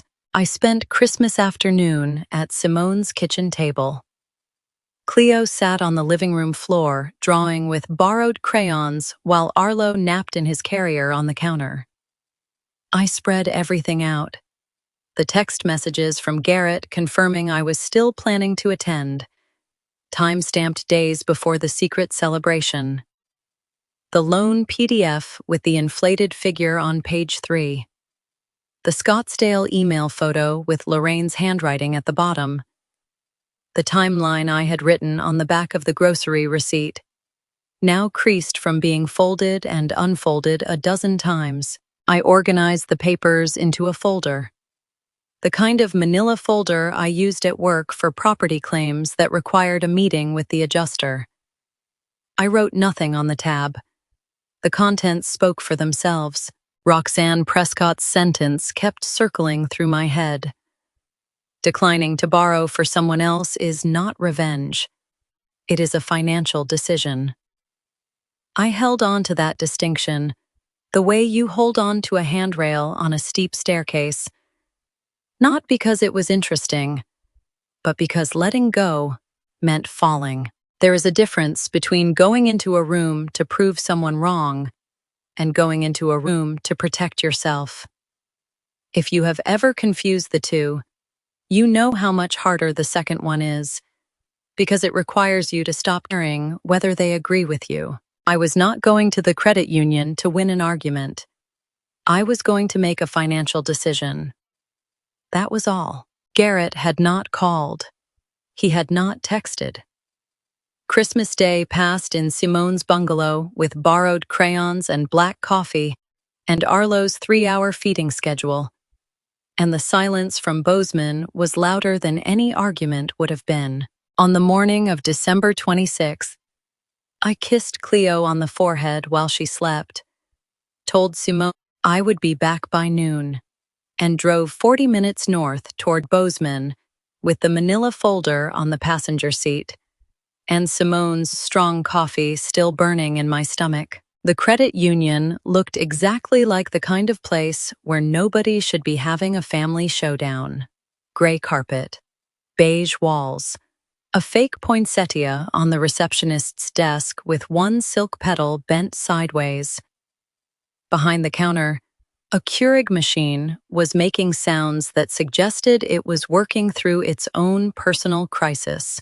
I walked in at 10:27, 3 minutes early. Garrett was already there, sitting in one of the lobby chairs with his coat still on and his hands clasped between his knees. He looked at me when I came through the door, and for a moment, his expression was the one he used to wear when he picked me up from the airport after a work trip relief. Uncertainty. The hope that things might be okay. Then he saw the folder in my hand, and the expression changed. Lorraine sat 2 chairs down from him in a camel-colored coat and the posture of a woman who had summoned a meeting to correct an employee. Her purse was on the chair beside her, as if saving a seat for her authority. Brennan stood near the water cooler with his arms crossed. He looked at me, gave a small nod, and looked away. Colleen Emerson came around the counter and led us into a small conference room with a rectangular table, 4 chairs, and a 5th pulled in from somewhere else. The overhead light buzzed faintly. The carpet smelled like institution. "Can I get anyone coffee?" Colleen asked. "No, thank you," I said. Lorraine did not wait for Colleen to return with her cup. She looked at Brennan first, then at me, and her voice carried the clipped authority of 30 years running school board meetings. "I want you to understand that none of this was necessary," she said. "This could have been handled quietly. This could have been handled within the family." Then she turned to me, waiting for my defense, waiting for my argument, waiting for the fight she had come prepared to win. I said nothing, and that surprised her more than any argument would have. Lorraine spoke for nearly 4 minutes without interruption, and I let her. Every sentence she said was a wall she was building around herself, and I had the documents to knock it down. She told the room that this was about Christmas feelings. She told Colleen that I had a long-standing issue with Tamara and had punished the family by refusing to attend. She mentioned the roof twice the water stain, the leaking, the cold nights, a 72-year-old woman alone in a ranch house.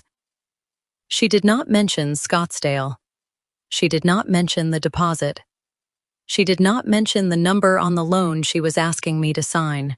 Colleen returned with Lorraine's coffee and set it on the table. Lorraine thanked her without breaking stride. Garrett sat beside his mother with his coat still on and his hands in his lap, saying nothing, doing nothing, being nothing.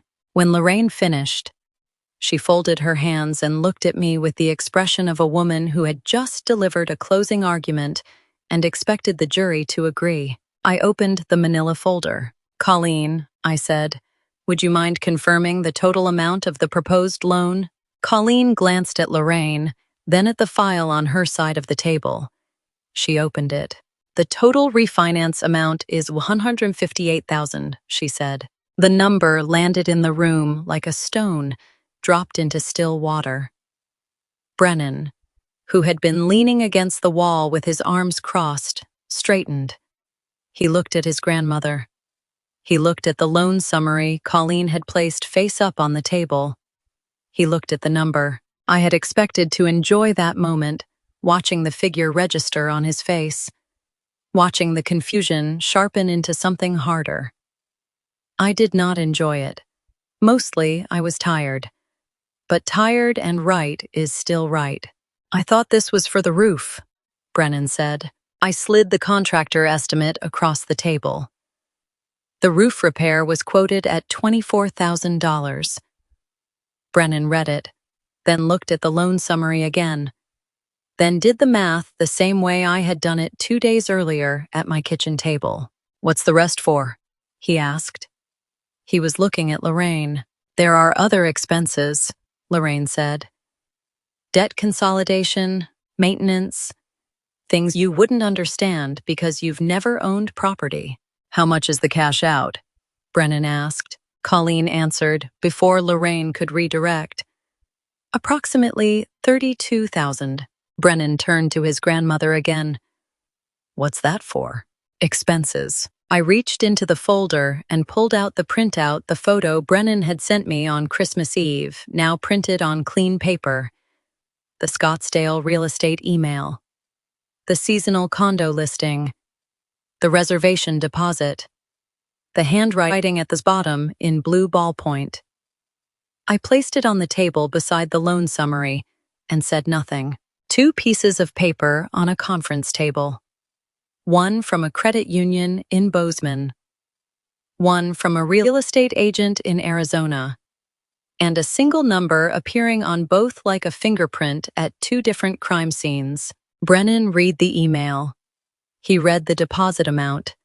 He read the handwriting at the bottom, the sentence about signing after Christmas.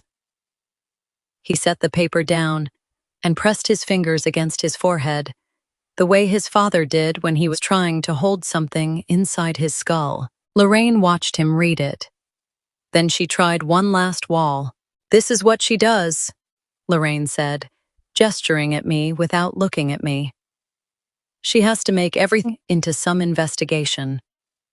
She has to turn every family disagreement into a courtroom, because she cannot stand that Tamara was at Christmas and she was not." Brennan shook his head. It was a small motion. He did not raise his voice. He did not stand up or slam anything or make the kind of dramatic gesture that plays well in movies. He just shook his head and spoke clearly, the way a 29-year-old speaks when he has reached the end of something he cannot pretend away. "Grandma, Dad lied to everybody. He told me she refused to come. He told Tamara the same thing. He changed the phone number on the loan so she couldn't find out about the amount. That isn't her feelings. That's a fact." It was the simplest sentence spoken all morning and probably the most effective. Because it came from the one person in that room Lorraine could not dismiss as an outsider, a troublemaker, or a woman with a grudge. It came from her grandson. It came from Garrett's own son. And it came with the weight of someone who had seen the evidence, checked it, and chosen truth over loyalty. Lorraine did not respond. Garrett did not open his eyes. The Keurig behind the wall dripped once, then twice, into the silence. Nobody spoke. Lorraine's coffee sat untouched, cooling beside the Scottsdale email. Garrett stared at the table with his eyes closed, as if he could will himself somewhere else by simply refusing to see where he was. Brennan looked at me, then at his grandmother, then back at the loan summary, as if waiting for someone to tell him the numbers would rearrange themselves into something that made sense. Colleen Emerson cleared her throat gently. "We don't have to proceed today," she said.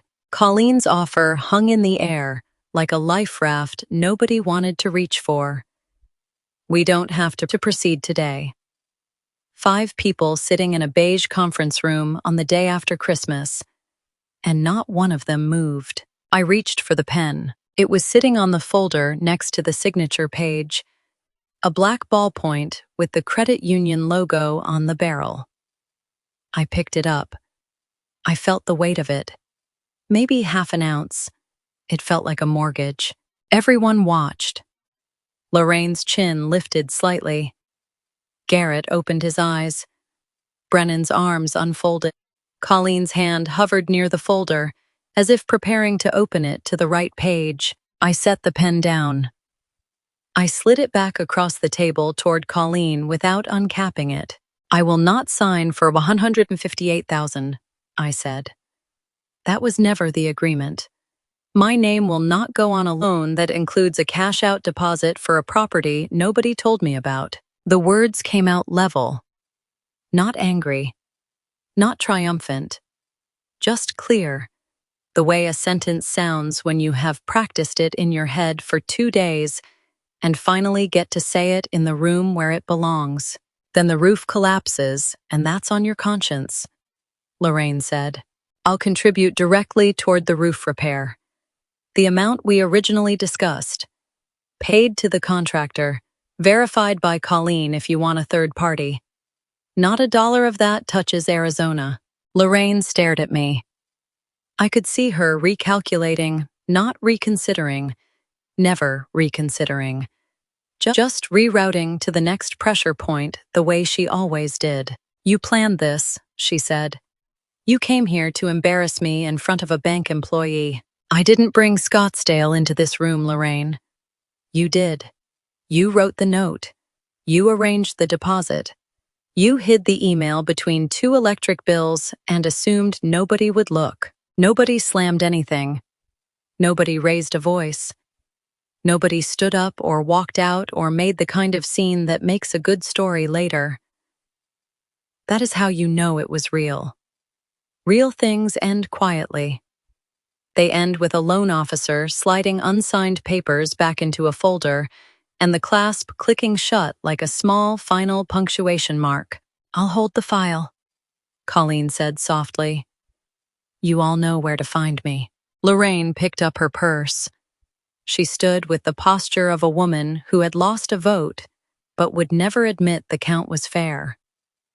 She looked at Brennan as she passed him, and for a moment, I thought she might say something cutting, something grandmotherly, something that would land later like a delayed charge. She said nothing. She walked out of the conference room and turned left toward the lobby, her heels clicking on the gray carpet with the rhythm of someone who had already decided this was everyone else's fault. Brennan watched her go. Then he looked at me. You did the right thing, he said. Quiet. No performance. Thank you for telling the truth, I said. He nodded once and followed his grandmother out. Garrett stayed. He sat in the chair with his coat still on, staring at the empty space on the table where the loan summary had been. Colleen excused herself. The door closed behind her with the soft click of a woman who understood that some conversations did not need a witness. I need to get the kids, I said. I picked up my folder, my coat, my keys. Garrett followed me out the side door into the parking lot. The cold hit us both sharp, bright, the kind of December air that makes your lungs ache before your brain catches up. His breath clouded between us. Mine did too. For a moment, we looked like 2 people standing in the same weather, which is the last honest thing a broken marriage gives you. Are you leaving me? He asked. I unlocked the car. I set the folder on the passenger seat. I stood with my hand on the door and looked at him, really looked at him. The way you look at someone when you are trying to decide whether the person you married is still inside the person standing in front of you. I need time, I said. I need time where nobody tells me that what I saw didn't happen. I need time where nobody asks me to fix what somebody else broke. That's not an answer. It's the only one I have right now. I got in the car. I started the engine. The steering wheel was cold under my bare hands, and I gripped it until the heater kicked on. Garrett stood 3 feet from my window. He opened his mouth, closed it, then said the thing that told me everything I needed to know about where his head was. What am I supposed to tell my mother? Isn't that something? 11 years of marriage, and his first question after all of it was not about us. Not about Cleo, not about Arlo. It was about what to tell her. I pulled out of the credit union lot and glanced in the rearview mirror. Garrett was still standing in the same spot, phone in his hand, and I already knew who he was calling. The last thing I saw before I turned onto Main Street was Lorraine pushing through the glass door behind him, camel coat buttoned, walking toward her son the way she always had, as if he belonged to her first. The apartment smelled like fresh paint and someone else's life. Cleo stood in the doorway, holding her backpack, like she was waiting for permission to exist there. I had found the place in Four Corners the first week of January, a 2-bedroom above a hardware store, affordable on my salary alone, close enough to Cleo's preschool that the morning drive would not change. I signed the lease on a Tuesday, while Arlo slept in his carrier on the landlord's desk, and Cleo counted the outlet covers in the hallway. By Thursday, we had moved in with what fit in the car and 2 trips back to the house, while Garrett was at work. "When are we going back to our real house?" Cleo asked on the first night. She was standing in the doorway of the smaller bedroom, the one I told her was hers, looking at the bare walls as if they owed her an explanation. I knelt down to her level. Her hand found my finger and held it. "This is our real house for now, baby. You get your own room. Want to pick which wall gets your drawings?" She looked around. She considered. "The one by the window," she said, "so people can see them from outside." "Good choice. Does Daddy know where we are?" "He does." She nodded. Then she went to unpack her crayons with the seriousness of a person who understood that the first thing you do in a new place is make it yours. That first dinner was reheated soup from a can and toast, eaten on the kitchen floor because the table had not arrived yet. Arlo sat in his bouncer and watched us with the patient, bewildered expression of a baby who had been to 3 different homes in 2 weeks and was starting to wonder if stability was a myth. 2 weeks later, Garrett dropped off a box from Lorraine. He left it on the landing outside the apartment door without knocking, which was the arrangement we had settled into. Exchanges happened in doorways and parking lots. Conversations happened through a counselor or not at all. I opened the box at the kitchen table. Inside, a set of dish towels I had left at the ranch, a casserole dish that was mine, a bag of Cleo's hair ties, and at the bottom, wrapped in crumpled newspaper like something fragile, Arlo's portable bottle warmer, the bottle warmer. Arlo's bottle warmer. In Lorraine's box, I stood in my kitchen holding it and felt the last hairline crack of doubt seal shut. She had taken it from our cabinet before Christmas. She had walked into my home, opened the drawer where I kept my infant's feeding supplies, and removed the one item that would have made his overnight stay at the ranch possible. Then she had smiled at me the next morning as if nothing had happened. She had planned the exclusion down to the bottle warmer, to making sure that even if I had somehow shown up, I would not have had what my baby needed. I set it on the counter. I did not throw it. I did not cry. I put it next to the formula and the bottles and the burp cloths. And I moved on, because moving on was the only direction available. February came. Marriage counseling started Garrett's idea, which surprised me. The first 3 sessions were predictable. He explained. I listened. The therapist took notes and asked questions that Garrett answered with the careful vagueness of a man who had been practicing his version of events in the car on the way over. The 4th session was different. Garrett was mid-sentence.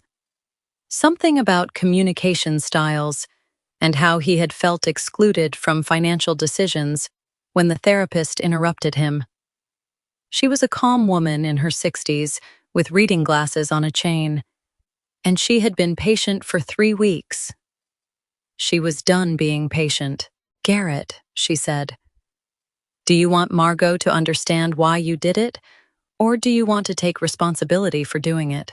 You ever watch a grown man sit in silence for 60 seconds? Count it. 1 Mississippi, 2 Mississippi. It is longer than you think. The clock on the wall had a second hand, and I watched it go around once while Garrett stared at the carpet between his shoes, and the therapist waited with the particular stillness of someone who had asked this question before, and knew that the answer, whichever one came, would determine everything. At 61 seconds, Garrett looked up. "I want to take responsibility," he said. His voice cracked on the last word. Not dramatically. Just a hairline fracture, the same sound I had heard in the kitchen on Christmas Eve. Except this time, it did not rearrange itself into defensiveness. This time, it stayed cracked. After the session, we stood in the parking lot of the counselor's office. The air smelled like coffee from the waiting room and cold from the mountains. Garrett put his hands in his pockets and looked at the ground, the way he always did when he was about to ask for something he was not sure he deserved. "Can I come talk to Cleo?" he said. "With you there. I need to say something to her." I did not say yes right away. Not because I wanted to punish him, because I needed to believe he meant it. That Saturday morning, Garrett sat on the edge of Cleo's bed, hands clasped between his knees, and looked at his daughter the way you look at someone when you finally understand what you took from them. Cleo stared back at him and said nothing.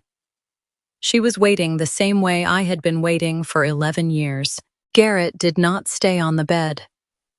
He slid down to the carpet and sat cross-legged next to Cleo, eye level, like a man who finally understood that height was the wrong advantage. I stood in the doorway with my arms crossed and my back against the frame. Cleo had her crayon spread around her on the beige carpet, 64 colors fanned out in a semicircle like a tiny artist's palette. She was drawing something with the red one and did not look up when Garrett settled beside her. I sat with his palms on the rough carpet, took a breath, and spoke without rehearsal for what might have been the first time in this entire story. "Daddy picked what was easy for him instead of what was right for you," he said.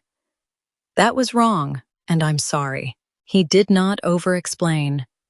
He did not cry. He did not reach for her or try to pull her into a hug she had not asked for. He just said it and sat there, the way you sit when you have placed something on the table, and it is no longer yours to control. Cleo kept drawing. The red crayon scratched against the paper in short, careful strokes. She finished whatever the shape was, a house, maybe, or a heart, and then she looked at him. "Can you pass me the purple one?" A purple crayon. That is what forgiveness looked like from a 4-year-old. No conditions, no lecture, no demand for a better explanation or a more satisfying apology. Just pass me the purple one. I stood in the doorway and watched my daughter offer grace to a man who had subtracted her from Christmas because it was simpler, and she did it without even knowing that was what she was doing. "Yeah," Garrett said. His voice was thick. "Purple's a good choice." He stayed on the floor for 20 minutes. They drew together. He did not try to talk about it again, and she did not ask him to. When he left, he stopped in the hallway and looked at me with wet eyes and said nothing. Because there was nothing to say that the purple crayon had not already said better. The weeks that followed were quiet in the way that January is quiet after a blizzard. Everything still standing, but you can see where the damage was. The refinance never happened. Brennan arranged the roof repair at actual cost through a contractor in Belgrade.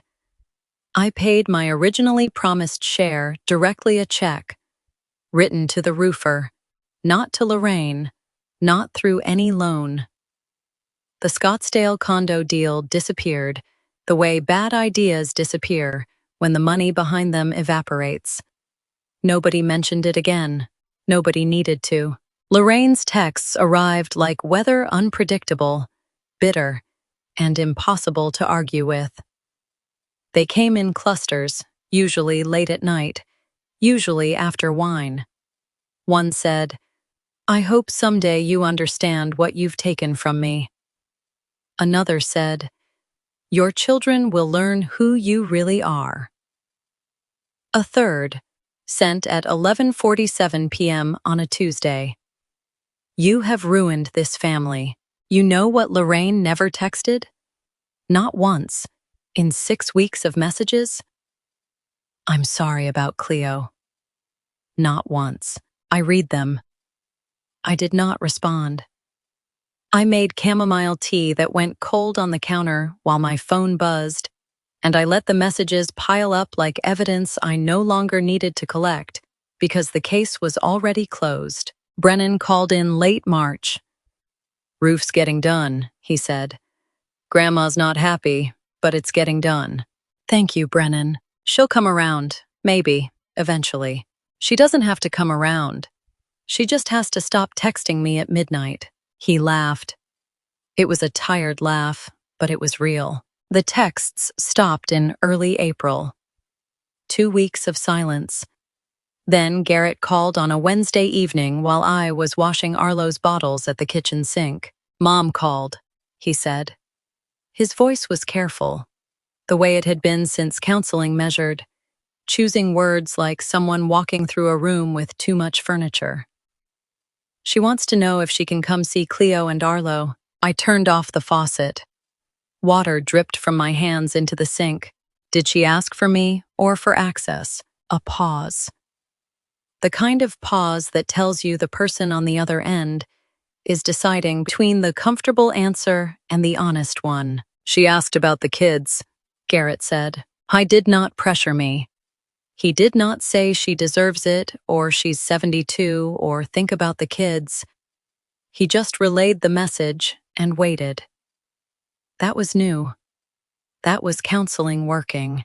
I dried my hands. I walked to the refrigerator and stood in front of it. I looked at the fridge. The card was still there. Cleo's card glitter glue and crooked stars and Merry Christmas from Cleo in green marker, held up by the same pizza slice magnet from a kitchen that was no longer ours. The card that never made it to the Belgrade Ranch. The card a 4-year-old had carried in her jacket on Christmas Eve, pressed against her chest like something worth protecting, and hung on a new refrigerator in a new apartment as if to say, "I still made this for you, even after everything." I picked up my phone and texted Garrett back 2 words, "She can." Lorraine Sinclair stood on my doorstep holding a Target bag and wearing an expression I had never seen on her face. Uncertainty. Not anger, not authority, not the brisk competence of a woman who had run school board meetings for 30 years. Just uncertainty. The look of someone standing on ground that used to be solid and discovering it had shifted. I opened the door wider and stepped aside. She came in slowly. Her perfume entered the apartment before she did the same floral scent she had worn at every holiday I had attended, and the one I had not. She looked at the curtains. Cleo had chosen yellow with white daisies, too bright for the space, but exactly right for a 4-year-old's taste.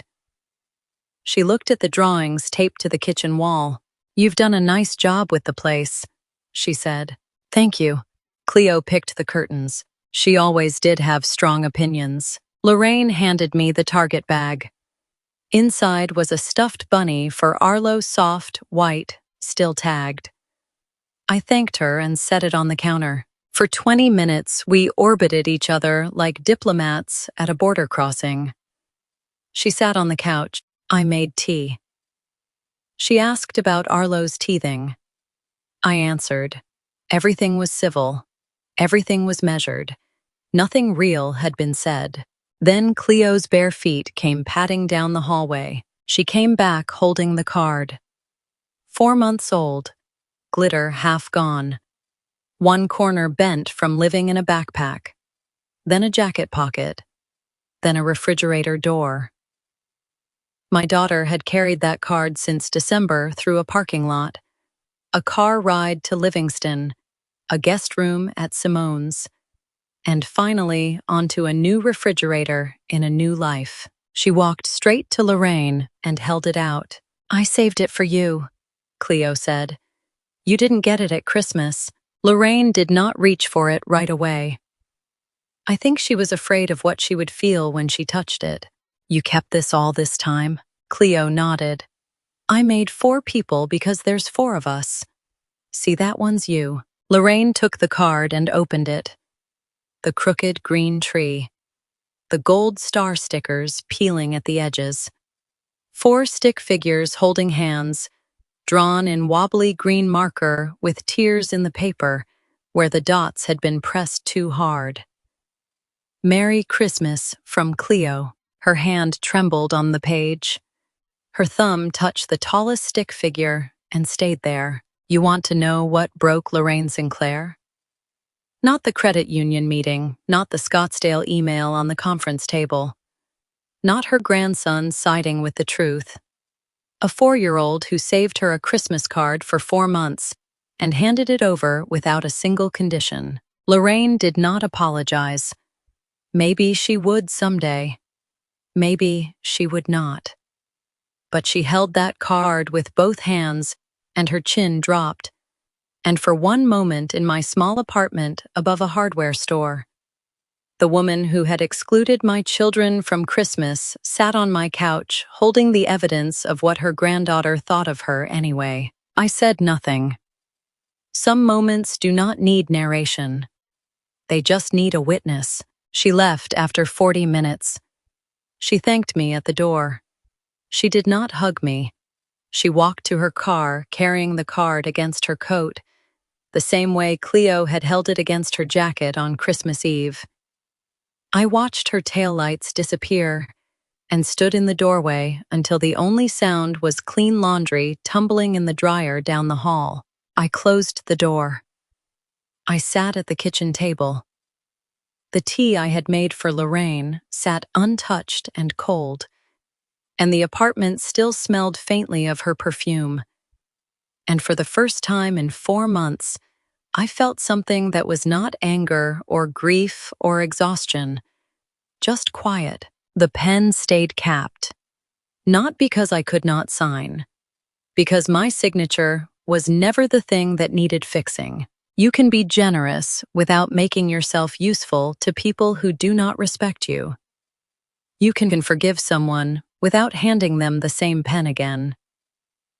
You can sit at a kitchen table in a 2-bedroom apartment above a hardware store and know that the hardest thing you did was not refusing to sign a loan. It was letting your daughter give away the card you wanted to keep, because her grace was bigger than your grudge. Cleo kept the card. 4 stick figures holding hands. That was always the whole story. I started this in a preschool parking lot with glitter on my coat and a phone call that rearranged my life. I am ending it in a hallway outside my daughter's bedroom, 4 months later, in an apartment that smells like fresh paint and crayons and the quiet that comes after. You stop trying to make people understand and start understanding yourself. That night, I tucked Cleo into bed. She pulled the blanket to her chin. "Did Grandma Lorraine like the card?" "She did, baby, very much." Cleo smiled. She rolled over and closed her eyes. "Next Christmas, I'll make one with 5 people," she said. "Because Arlo's big enough to be a stick figure now." I turned off the light. I stood in the hallway with my hand on the switch and the salt at the back of my throat, and I stayed there until I could breathe again. I spent years believing that keeping the peace meant swallowing every lie and signing every document placed in front of me. I told myself that a good wife absorbs, a good daughter-in-law forgives quietly, and a good mother never rocks the boat. Don't make my mistake. Silence is not loyalty, it is permission for people to keep taking. This revenge story taught me something. I wish I had understood sooner. The people who love you will never ask you to disappear, so their holiday runs smoother. Real family does not exclude a 4-year-old and a 3-month-old because they are simpler to leave behind. I believe God placed me in that preschool parking lot at exactly the right moment, not to destroy my marriage, but to finally see it clearly. The lesson in every revenge story worth telling is not about getting even. It is about getting honest. With your finances, with your boundaries, and with the quiet voice inside you that has been whispering something is wrong long before the proof arrived. If any part of this revenge story made you feel seen, I want to hear from you. Tell me in the comments, have you ever stayed silent to protect someone who was not protecting you? What finally made you speak up? Share this with someone who might need to hear it tonight. And if you have not already, please subscribe so you do not miss what comes next. Thank you for staying until the very end. It means more than you know that you gave my story your time. A gentle reminder: certain names, places, and details were adjusted for storytelling and privacy. The emotions and the lesson, those are as real as it gets. Take care of yourselves.